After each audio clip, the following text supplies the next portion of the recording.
Welcome to the Men of Iron podcast, where we equip and encourage men to grow to be godly leaders in their families, churches, and communities. Thanks for listening. What is up, world? Welcome to the Men of Iron podcast here from Mannheim, PA. I'm here with Garrett Barbush. My name is Steve Glick. This is episode 9. What's going on, G? Not much, man. Just enjoying another day in the land of milk and honey. Promised land, Mannheim, Pennsylvania. This is the promised land. Can you believe we're on episode 9 already? No, it's hard to believe. Man. Good job leading this thing. Yeah, It's been appreciate good. it, man. This is fun. Today's episode is brought to you by Seth Energy. Seth Energy is a full-service energy company serving Lancaster and Chester counties, Pennsylvania. So go to SethEnergy.com for all your energy needs. And I think that's a good lead into our special guest today. What do you think? Special guest? Yeah, absolutely. We'd love to welcome Seth Obetz today from Seth Energy. Seth, what's going on? God is good. That's what we're here to share today. Love Amen. It. Amen. Amen. Seth, you mind telling us a little bit about yourself for the viewing public, listening public? Sure. I'm a Lancaster County native. I grew up about 100 yards from where I live today, so I didn't get very far. Have 2 sons who are first-class knuckleheads and a loving wife who has great, they torment very, very much. So they're both wrestlers, which I'm very proud of There you go. also. But yeah, we live very close by here. I was a 4th generation family business. Awesome. Name of the company was Seth Obetz, and we sold heating oil and propane and did heating and air conditioning service, and grew to be a mid-sized company. And I actually left the company in the 90s to go back to college, and we hired a CEO to run the company, and by all accounts it looked like it was going great until about 2 months ago. We discovered a terrible fraud had been perpetrated, and it put our company into bankruptcy. So it has been a nightmare. Yeah, absolutely. Well, that's why we've asked Seth to be on today's show. We're gonna get into more of that story, kind of Right. set things up for that. And I think a lot of folks here, maybe in the central Pennsylvania area that are from this area, are aware of what's been going on. For those viewers and listeners that aren't going on, we're going to get more into the details of that. But today's topic is the reason we've asked Seth to be here. And Seth, I do want to thank you because I know this can't be an easy thing to be sharing, but and an easy thing to even be in the eye of the public and in light of the public. But the whole topic today is leading through adversity. And I look at what you've been through here over the last couple of months, and the fact that you're sitting here breathing still is just only a testament to God's faithfulness, right? But before we get into that story, I do want to kind of stay consistent here with kind of how we start off every show with Steve's Take 5. So, Seth, if you don't mind, we're going to put you in the hot seat a little bit. We're going to ask you 5 questions. And they're fun. They're kind of designed to, be icebreaker and get everyone engaged in the podcast. But Steve, why don't you make Seth sweat a little bit here? This Right. is before we get too deep. We gotta lighten the mood a little. What we really need is like some intro music for Take 5. Don't you think? Yeah. Well, Yeah. there you go. All right, Get on your to-do all list. right, that's on my to-do list. All right, number 1 for Take 5, Seth, is what did you want to be when you grow up? What did I want to be when I grew up is I wanted to be a cowboy. I do have a love of the West. Actually, my brother and sister live out there, and I love visiting them. So that was my aspirations, and maybe I'll still fulfill that dream someday. Well, Seth, I want to stop there. I don't want to get too off track, but there's a story. If you could share, I think the listeners would really appreciate this. And I don't remember which Zemer brother it was, but for those that are close to the ministry, that Brian Zemer is our founder and chairman of the board. When you guys were kids, there's a story that one of the Zemer boys went inside crying, or maybe it was you that went inside crying. One of the Zemer Probably. boys had shot you with a BB gun. That's right. They shot you, right? That's correct. I went inside crying. Yeah, you went inside crying. You told their dad that you were shot by a BB Yes. gun, and he allowed you to get revenge, correct? That's correct. So he told the boy to stand out there, and Yes. you got a free shot. I got a free shot. So you were made for the Wild Wild West. That's all I've got to say about that. Oh, I love it. That's so good. That's so good. All right, so Seth wanted to be a cowboy. All right, Take 5, number 2. What inspires you, Seth?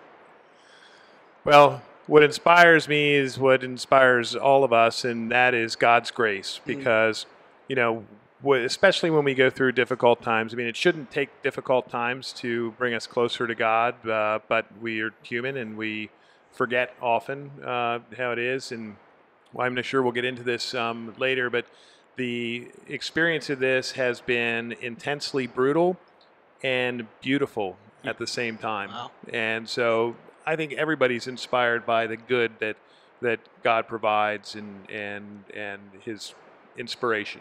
Amen. Awesome. Yeah. If you can't tell by listening or viewing right now, it is pouring buckets outside.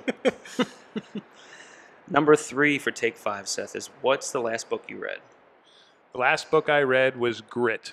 And it's ironic. My father provided it for me maybe this winter or something like that, little knowing how much we were going to need those lessons that come from that book. Wow, that's awesome. Which I have not read that yet, but I've heard amazing things about the book. So I need to, for those of you listening or watching, we need to pick the book up and read it. So Get it. Question number 4, Seth, is what's your favorite hobby? My favorite hobby is riding dirt bikes with my boys. Is that right? Yep. And that's something I enjoyed when I was a kid, and it just kind of maybe goes along with the cowboy thing a little bit. I never had a horse, but I had my steed was my my dirt bike, and I even told my kids I would strap my pistols on when I was a kid and ride around. And it's kind of it gets you out in the outdoors, and both my boys really enjoy that, and so it's something we get to do together. Awesome. Love it. And just to fill in the listeners too, knowing Seth personally for a lot of years and knowing your boys, his boys are 100% boy. Oh yeah. I mean, you go to the house and they come walking out of the house or the garage. They've got boots on. They've got holes in the knees of their jeans, grass stains, mud, dirt under the fingernails. Yeah. I mean, they're not afraid to let loose a little bit. Those boys of yours. So Love it. So, how many boys do you have, Seth? We have 2. 2 boys. Yeah. Any Gavin just turned 13. He's a teenager, and Grady's approaching 10. Okay, so just boys, no girls. Boys, no girls. And my poor wife, I mean, she is a girl's girl. She just says to me, "What is wrong with them?" I say, "Honey, they're just boys." Just boys. Love it. Love it. All right, so this is the last question for Take 5 is favorite place you've ever traveled to?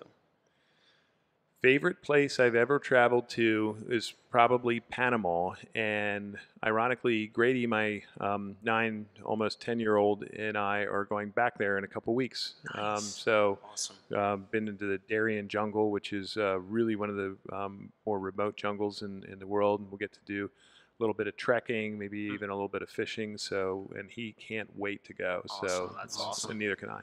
Good for you, man. That's awesome. It's incredible. Those are trips that your boys will never forget. So That's great. That's good stuff. Well, let's kind of get into the main topic. And Seth, you gave a little bit of a background on the situation that you're facing. But I think to even build more of a foundation or more of an understanding context for those that might not be around the situation, I thought it would be good for maybe me to maybe preface the conversation between us today, kind of talk a little bit about Worley and Obetz, a little bit about Marigreen, a little bit about these entities that you were overseeing and being part of the family business. But for those of you that don't know, Seth, like you mentioned earlier, was in the energy business, energy providers, residential, commercial, you name it, oil, propane, natural gas, electricity. You guys, HVAC, you guys were doing that.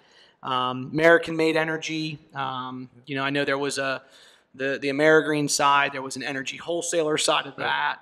So what you guys were doing, it was, in the ballpark of what, 300 employees, Between 250 and 300 employees, yeah. Roughly. So family owned since 1946. Started, I didn't realize this, but I read it today, started with 17 heating oil accounts in Mannheim. So it's not just something that evolved. This was around for a long time. There was a lot of people in the community that obviously, were employed by you guys. Growing up here in this area, the Obetz family was just always known to be, supportive of the community, and we're always grateful for that. I can look back at whatever I was doing in sports, wrestling or whatever, and they were always part of what we were trying to do. So to sort of tee up the question and to sort of tee up our conversation and the focus of leading through adversity, Could you just, in just a couple minutes, kind of talk a little bit about the history of Worley and Obetz? Sure. A little bit about where it all started, how you got involved. I mean, I know it was a family business, but what made you get involved? And then obviously kind of build the foundation for, how everything got to the last couple of months. Right. So I'm going to kind of hand it off to you to help build some context so people understand the severity of the situation. So Worley and Obetz was founded by my great-grandfather, Ray Worley, in 1946. And many heating oil companies were founded during that time because homes were converting from coal to heating oil. It was after World War II. There was a surplus of diesel fuel, which is the same product as heating oil. And so it was a natural growth industry. And then it started with, as you said, a number of customers and, grew into a number of employees. My dad joined the business in the 1970s, started into, developing a network of gas station customers and started a heating and air conditioning business. And my earliest memories were in the business. I remember the company picnics. I remember fondly, many of the people, even from when I was a little tyke, and making chicken corn soup in this big witch's cauldron that we had on top of a fire, and it was just best chicken corn soup I ever had. Right. And so my jobs in the summertime were pulling weeds, and I'd get to be around my grandfather and things like that. It really was a big part of the lessons that I learned and needed to learn growing up were in that business. And it truly was a family business. And I would say without hesitation, everybody who worked there felt that same way. When I came out of college, I was moved out west. Didn't quite become a cowboy, but I was doing some odd jobs out there. And then I got called back to the business during a snowstorm, and I ended up staying for a period of time. But I wasn't convinced that was what I really wanted to do. And in fact, I also wondered, if I stayed in that business, a family business, would I have a successful career because I was the boss's kid, or because I could really do it on my own? And so with that behind me, with a lot of prayer and the consent of my wife, Melissa, I left the business in the late 90s. I went back to college, and then I ended up working for a consulting firm when I came out, and I loved it. Was working for, you'd have 3 or 4 different clients a year, doing strategy work, helping them develop and grow their business into new markets, and I really, really enjoyed it. We had, as I said before, hired a CEO to run the business, a non-family member. And by all accounts, everything was going great. I did come back into the business in 2005, and we started AmeriGreen. And that was my interest. I wasn't interested in kind of the old heating oil business, but AmeriGreen was founded to market biodiesel. And biodiesel is basically diesel fuel, which is the same thing as heating oil, which is made from renewable sources: French fry grease, vegetable oil, animal fats, and so forth. It's 78% reduction in greenhouse gases. It's a green product. It's made in the USA. It's red, white, and blue, and that got me excited. So we grew that business into something that was a really fun place to work. It was a profitable business, and that was where my focus was. At the same time, the CEO was running Worley and Obetz at what seemed to be a very, solid. It had grown into what looked to be a very profitable business. We had $17 million in equity on the balance sheet. Wow. So in the process of buying out my brother and sister, when we had that transaction underway, we immediately went and we did create a succession plan and basically turned over the business and that $17 million of equity to my 2 sons. So Melissa and I owned the business for 1 month.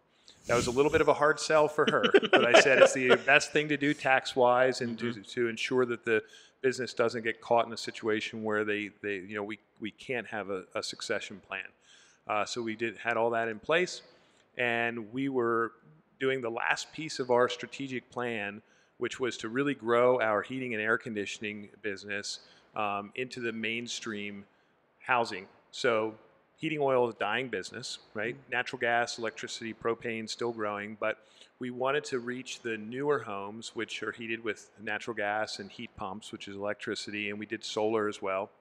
And so in the course of doing that, we hired a consulting firm, and they came in And part of the strategic planning that they were helping us with, which of course I was familiar with being a strategy guy, they also brought a financial guy in, which I'm not a financial guy, but I can do arithmetic.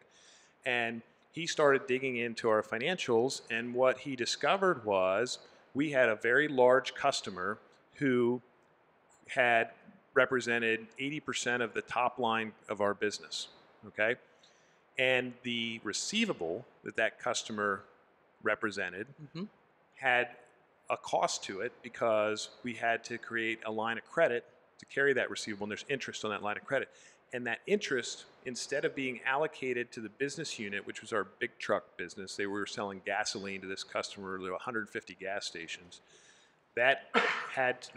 instead of that interest being allocated to just that business unit, it had been spread out across all the business units. So when you put that interest cost back to that one business unit, that business unit lost $700,000 a year instead of making $1 million. So we approached the CEO about that, and we said, hey, did you he was the guy that did the allocations, or did you understand this? He said, geez, I didn't understand that was the implications of that. And the consultant said, yeah, that can happen. We have 40 pages of allocations, that stuff, but now we found it and we're going to fix it. And so we came up with a plan, and that was to ask this customer not to buy fuel from us anymore, that we would just haul the fuel from them and they could pay us the freight charge to get there. Well, long story short, we set up that meeting with that customer, and the CEO didn't show up for the meeting. In fact, he disappeared. He left a cryptic note at home for his wife and a large check. And we discovered that he had been making up the gallons that we were selling to that customer. We were, in fact, hauling those physical gallons, which we get a nickel a gallon for, but he was adding $2.50 of the sale of that gallon. So we inflated our sales by $500 million in 2017 and was covering up losses as well as theft. So it quickly put us into bankruptcy. Wow. So, I mean, this has gotten the background. Thank you for sharing that. But that has obviously led to May yes. of 2018, I get a text from you. Yeah.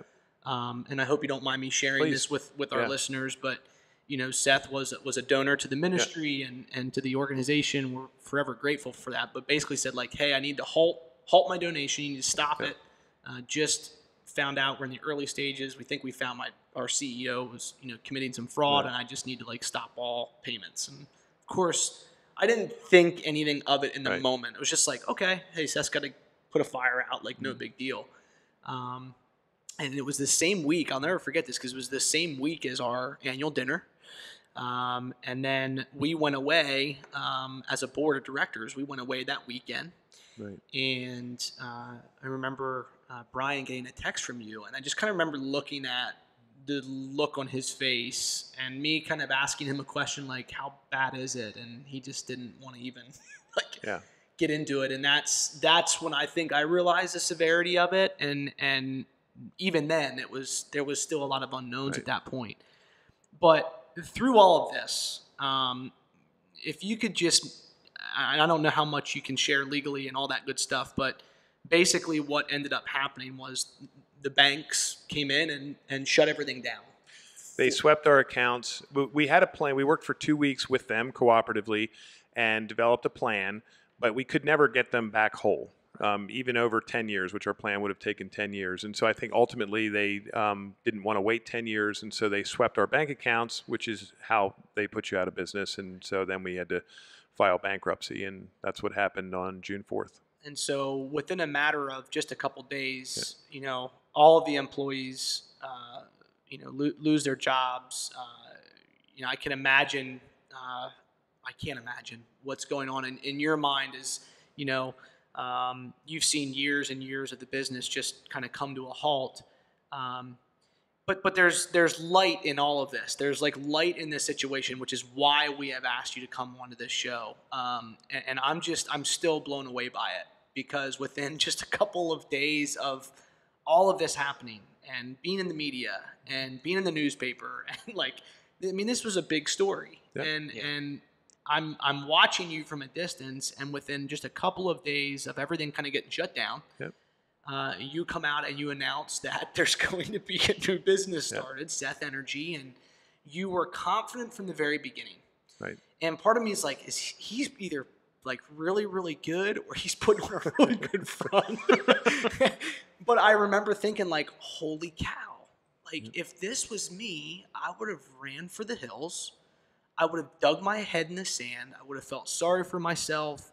I'm not sure that I would have been able to manage my family, even myself, anything. I'm not sure I would have been in the right frame of mind to determine and come to the decision that, oh, hey, I'm going to start a new business and we're going to be A-okay. And I don't know. Can you just shed a little bit of light? Because this whole leading through adversity thing, like, there's going to be more we talk about here coming up in regards to what's been happening over the last couple of weeks for you. But how did you get to that point of being like, hey, we're going to bounce back. We're going to be okay? Well, first of all, I want to just say a little bit more before that happened about the 250 plus team members. And I've talked to many of them I talked to many of them that day, and I talked to many of them since this happened. And what I learned was each and every one of us went through and felt and still feel the same gut-wrenching pain. There was not me as an owner. There was not anybody who necessarily had that pain any worse than anybody else. There were circumstances that were different and events that were different for different people. One person was ready to close on a house that they had to stop buying. Some people got jobs the next day. Some people still don't have jobs. So the events that happened were different. And so that level of adversity was different for different people.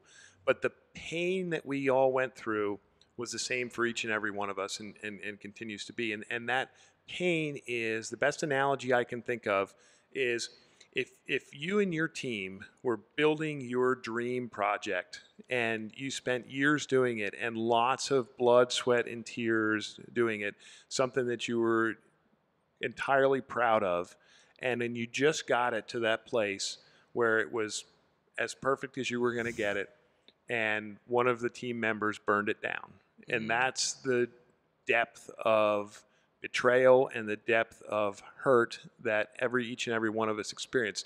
So what was taken from each and every one of us, when you go and if you do a project, whether it's making a wreath as a craft, or building a deck, or weeding a garden, or building a skyscraper, whatever that is, when you stop and look back at that, you've got something that gives you satisfaction. It's an accomplishment, right? And that's very important for our human, for us as humans. Right. And that's what was taken from us. We can't look back. What we look back on is in ashes, everything that we worked for. And that's what everybody felt. And that's what was taken away from us. That's the brutal part of it, okay? Right. The beautiful part of it that we've all experienced too has been the support that has come out of this. So the good that has come back after the evil. And that's what you're asking about. So how did I, even say, hey, we're going to start a business? Well, it wasn't me, right? So the next day, I got a call from Bill Shipley, who is a competitor, a similar company in the county west of us here. And I've known Bill for 20 years, and he's an incredibly honorable and generous man, community pillar. And he said, Seth, what's your plan? And I said, curl up in a ball and suck my thumb.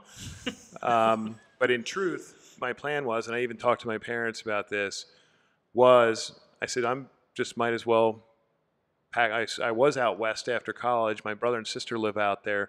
Like you said, just want to pack up and run away. And that's what I wanted to do. I wanted to pack up my family. We talked about it. We can move out west and, just do something different. And I thought to myself, what would I do? And I thought, well, I'd probably start a propane company. Well, why not do it here where I've got friends and customers and team members? So anyhow, so Bill said to me, well, that's not a good plan, the curling up in the ball and suck your thumb. And we talked for a little bit, and I said, I think I could start a business. I know we've got an incredible team, and while, we could probably only hire a few people to start with. I think we could grow that.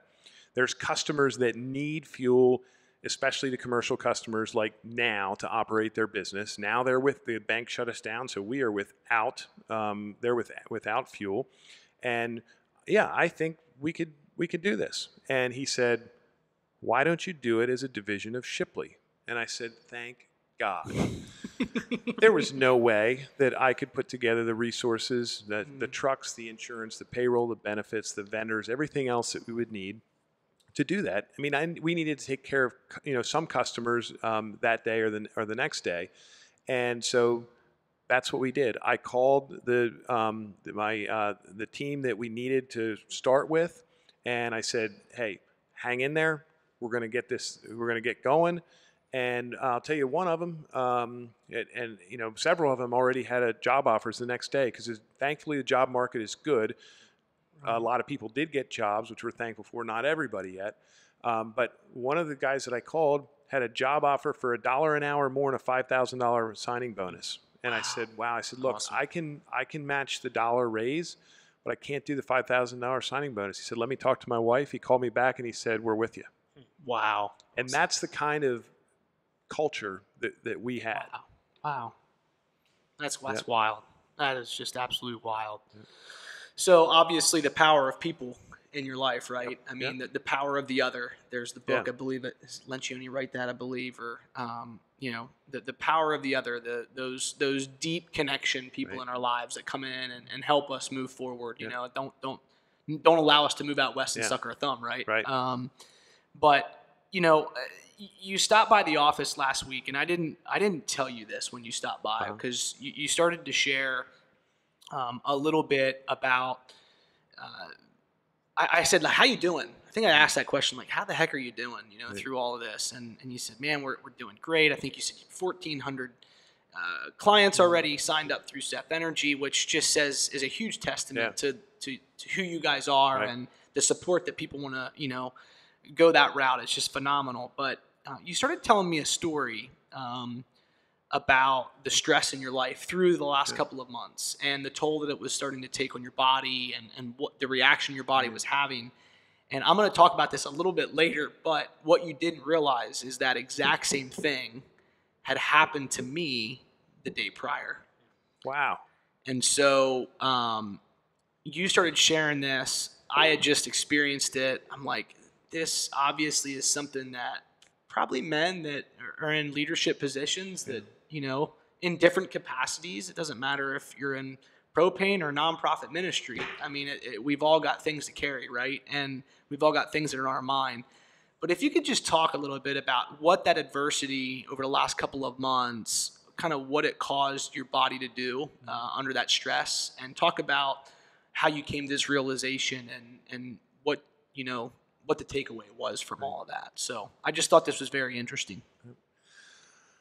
Well, obviously adversity often does bring us closer to God, even though we should be closer to God without a bad reason to put us there.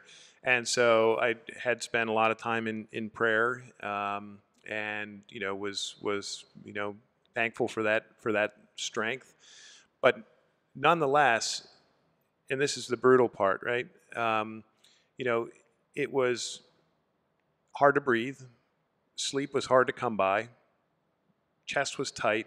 My nose burned like you just got hit in a football game, right? Sometimes it would bleed a little bit from high, blood pressure was that high. And my mouth was completely dry, like I was, cutting weight for wrestling. And I didn't really know what that is because I was a heavyweight. So I really now can appreciate what you lightweights we're going through. So, it was that physical just crushing of the stress and the worry and the anxiety. And Brian Zemer, the founder of Men of Iron, called me up on July 3rd, and he said, "Hey, let's go up to my cabin, just you and I, for the 4th of July." And I thought, well, that's not a really responsible thing for me to do as a husband and a father. I should take my boys to see the fireworks and spend the day with my family. So I called my wife. And she said, "No, you need to go." She said, "You just need to get away. We'll be fine. Go with Brian." And so that's what we did. and we went up to his cabin. It was a hot, muggy, rainy 4th of July up in State College, and we just hiked through the woods together, just him and I. And it was a beautiful, miserable day. And it was what I needed to get out. And Brian asked me the same question, how are you doing? And I told him the same thing. I said, these are the physical conditions. I said, Brian, I said, I'm praying as much as more than I've ever prayed before. I said, but I still don't think I can physically go on much longer. This is crushing me. Right. And we looked up a little, we looked on WebMD about the physical symptoms and particularly the dry mouth. And it turns out that that is cortisol. And cortisol is one of the 3 flight or fight hormones, right? So the first one's adrenaline. That's what happens when you get attacked by a bear. And the second one is norepinephrine, and I'm not sure what that does. But the third one is cortisol, and it's secreted by the adrenal gland. And it gets secreted over time when you are highly worried, highly stressed, have a lot of anxiety over a period of time. And it's the worst, by far the worst hormone of the 3.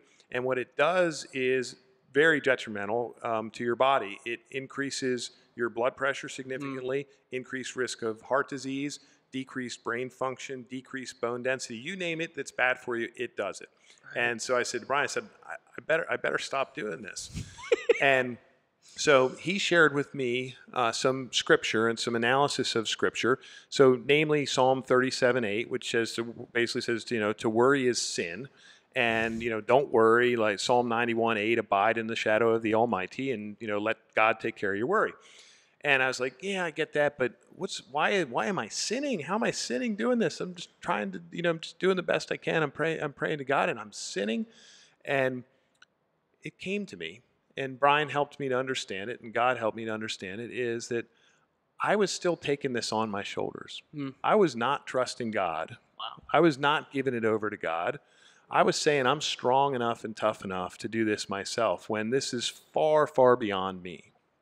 And as soon as I came, and so again, I could have said consciously, I know that, but I didn't actually accept it. And I never actually gave that over to the Lord. And when I did, in that instant, my mouth was not dry, my chest was not tight, and I could breathe again in that instant. That's and awesome. It is obviously a daily struggle, but I share that with everybody that I can because we all go through very difficult times. And I want to also say, nobody died through this. Nobody got cancer through this. It's not that degree, but it is a painful process. And any time that we are worrying, worry comes from planning without God, right? Because we're worrying about what might happen. And if we trust God, He has the plan. The plan's not ours, right? And when we try to make the plan, it always goes bad. Right. It's God's plan, and we just need to trust Him in that. And when we do, it's all good.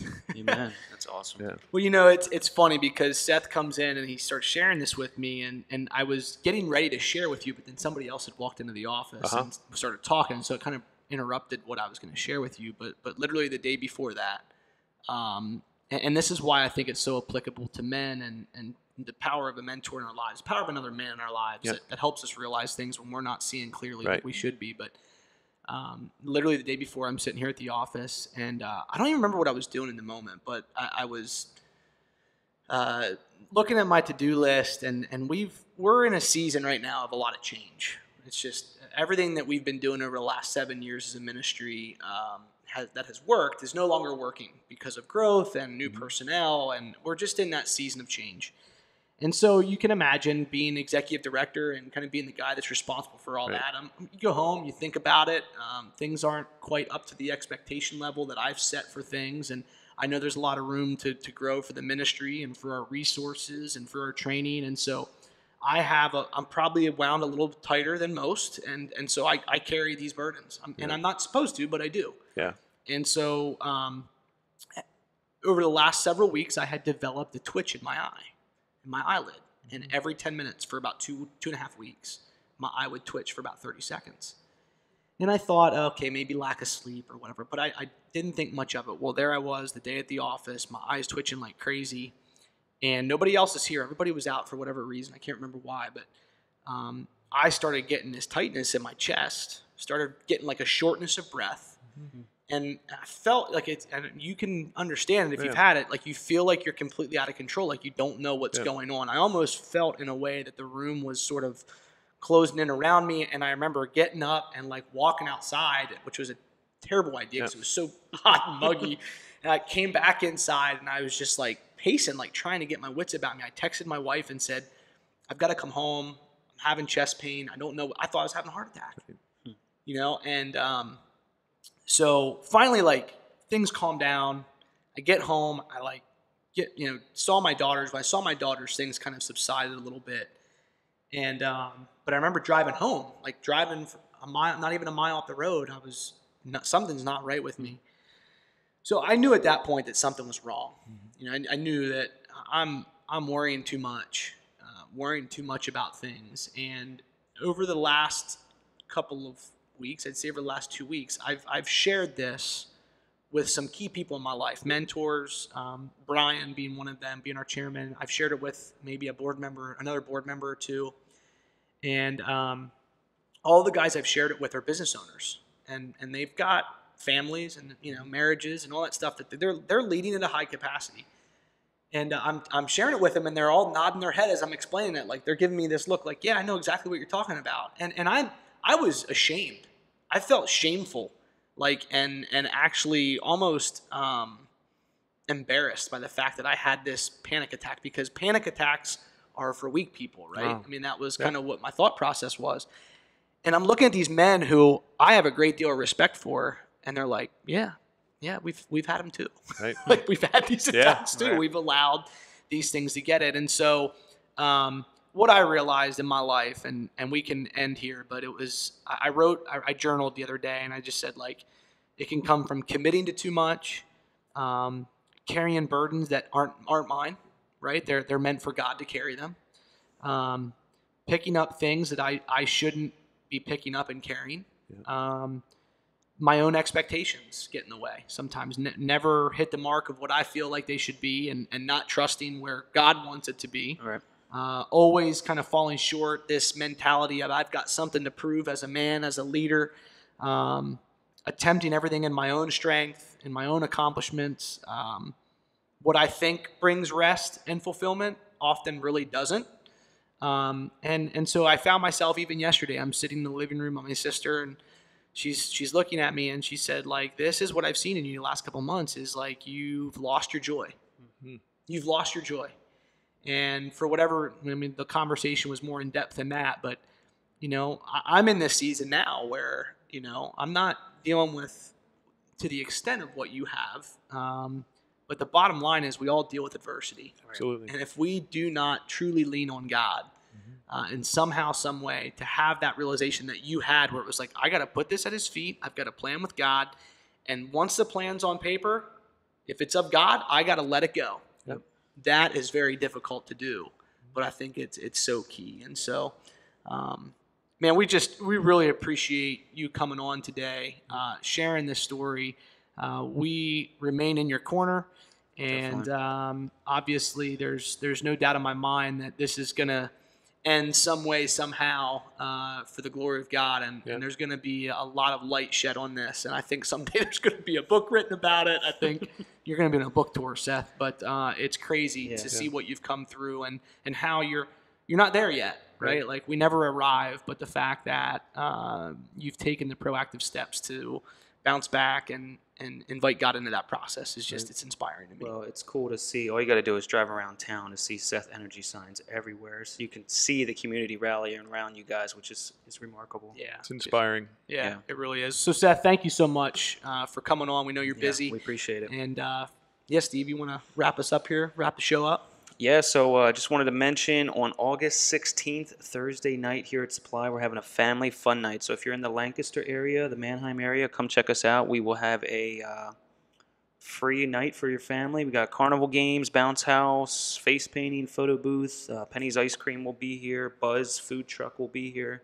Just a great night to hang out. We encourage all mentors, proteges, advocates, donors, families, people who've never heard of us and just heard about this now. Come out and Yeah, come on out for a good night. Bring your kids out. That'd be cool. Only thing that really is financial piece of it is just the food truck. So come on out, get dinner for your family, get some ice cream. It'll be 5:30 to 8 p.m. on August 16th here at Supply, which is on South Oak Street. Also, just pray for the Men of Iron team. This, I guess, next weekend we are going away for our staff retreat. So we're just going to get together as a team, pray about the future, dream big dreams, and have fun. Hopefully invite God into that process, right? So it's a strategic planning couple days where we just talk about the next year and get some big aspirations on paper and look at where we are and where we want to be and what it's going to take to get there. So always love those retreats. So we thank you for watching and listening. Go check us out on iTunes and leave us a 5-star review because we love 5-star reviews. Yeah, but make a comment too. And make a comment. Yeah, we always hit preface 5 that. stars, so. We'd like a comment too. You can find it at menofiron.org/MOI podcast, or if you have an iPhone, just go on the podcast app and search Men of Iron Podcast. So again, we thank you to Seth for joining us. Today's episode is brought to you by Seth Energy. I mean, why wouldn't it be? Why wouldn't it be? The man is here himself. So SethEnergy.com for all your energy needs, and put those signs out on your lawn if you're in Manheim too, Absolutely. or anywhere in Lancaster, Chester County. Put those signs out wherever. All right, G. Seth, thanks again, man. All right, thank you. You gonna call us out here? Oh yeah, I gotta end every podcast like this. Seth, you ready? Because I ended the first one, and so it ends with blessings, honor, glory, and power forever. See you guys. Love it.